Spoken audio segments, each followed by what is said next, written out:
guys, welcome back to another unboxing video. My name is Thomas, but first, beer. Specifically, it's another donation from Groovy Brewery. It's a Belgian special. Cheers.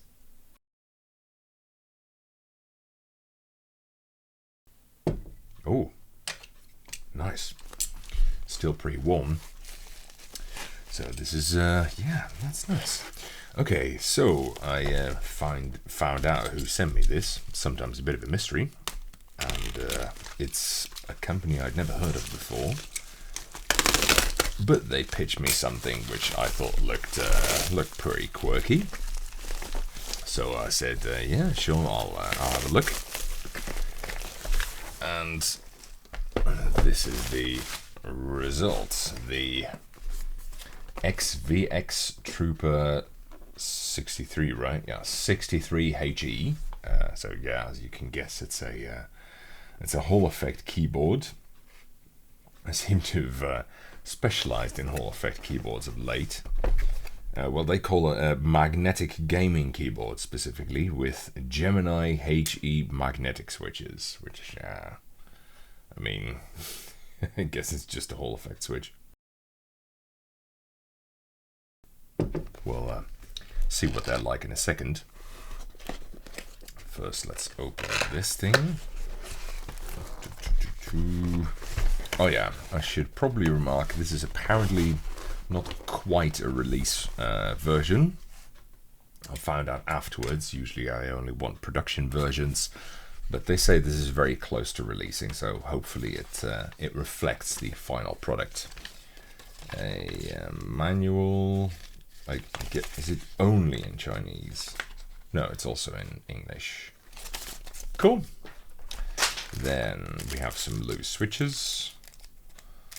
Always nice for the switch collection, even though admittedly I haven't updated my collection sheet in years. I think I stopped when I was around 600 or 700 switch types, I forgot. Then, oh, quite a lot more stuff. A switch and keycap puller. Yeah, the ever-present type, though this is the non-splayed version. This is a super common version. That's alright. I give these away to friends sometimes because I've got so many.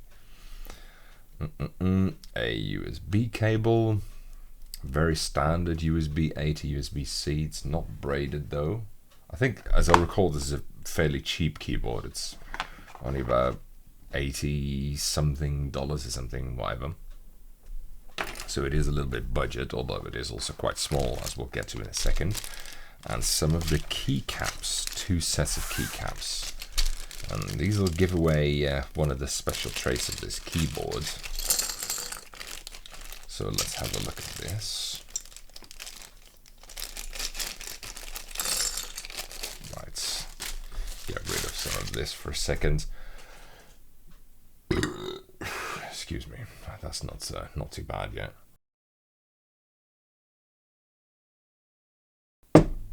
Okay, so wow, these caps are quite thick. Look at that. That looks like a full, at least 1.5 millimeter. I think they are 1.5 millimeter. They look like they're the same thickness as OG Cherry double shots. I'm not entirely sure what material they're made out of. Off the top of my head, it was polycarbonate and PBT, but I could be wrong. And as you may be able to see, let me find a different one.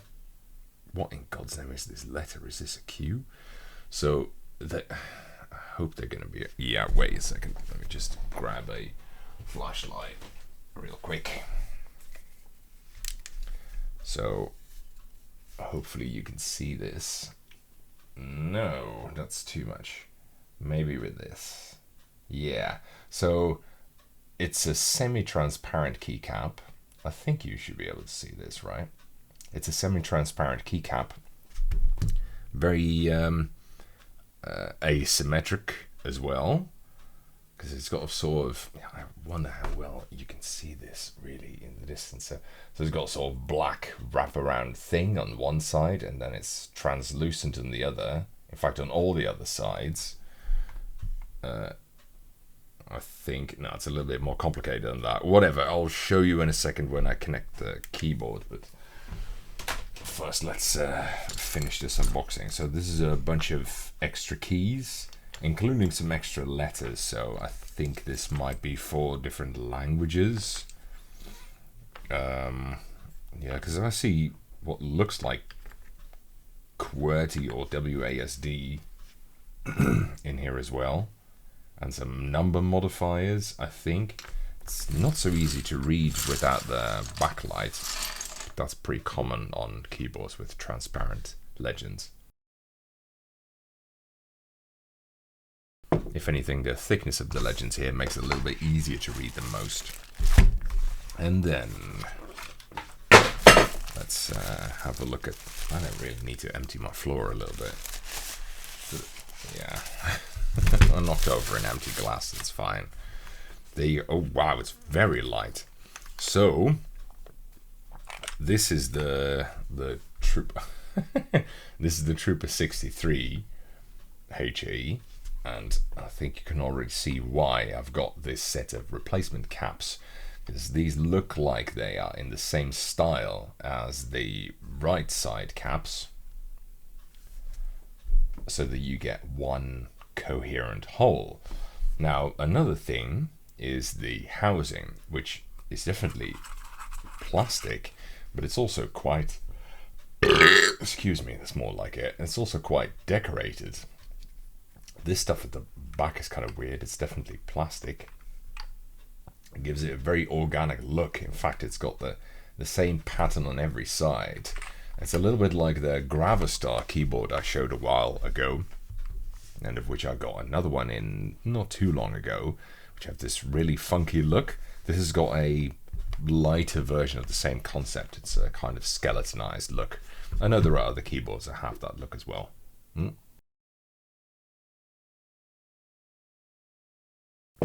But first, let's plug this fucker in and then see what I can show you.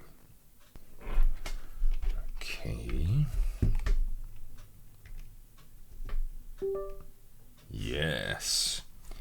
There you go, disco. So this is, oh, I love stretchy cables. This is one of the reasons why I wanted to show you this, because holy fuckaroony, Uncle Scrooge. I mean, I've said before, I think on a few occasions, there are really only two ways in which you can do RGB well. Either you don't do it at all, or you do it way over the top. And in those cases, I can sometimes, I can sometimes appreciate it. Now, this is so much RGB that it might might actually fit in my living room, which if you've seen my my recent trailer, you know just how much RGB there is in there. I must admit, the kind of diagonal split look on it, I wasn't sure about it at first. In fact, I thought it was a marketing thing originally. I thought it was a sort of cutaway they had made, but it turns out that this is actually what the keyboard looks like. So, well, let's give it a quick go. Oh my god, it's a very cramped layout though. Yeesh. Even just finding the space key is a nightmare. Okay.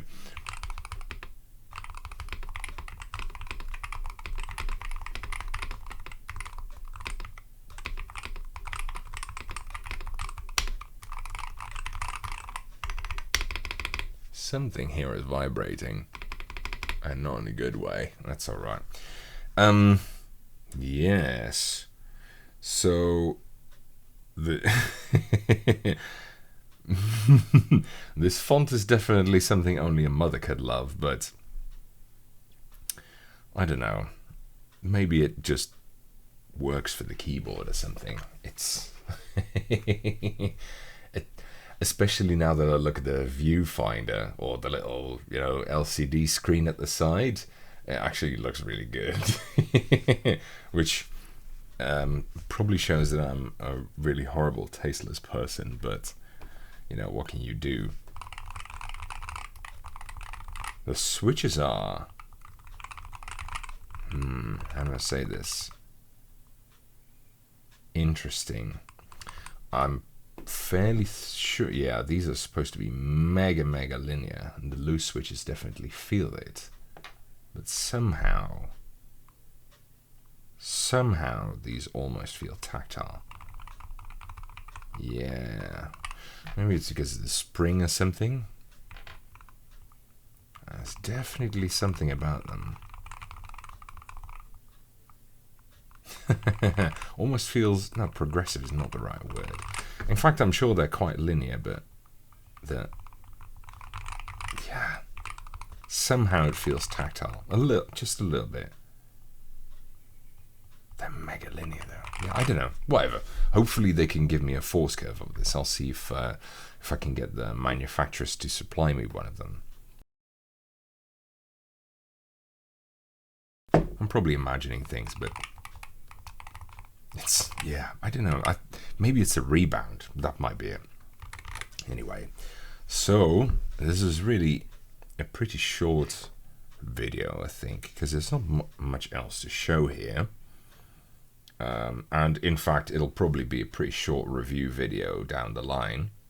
You can actually see the whole assembly with the foam and everything through the side of the case here.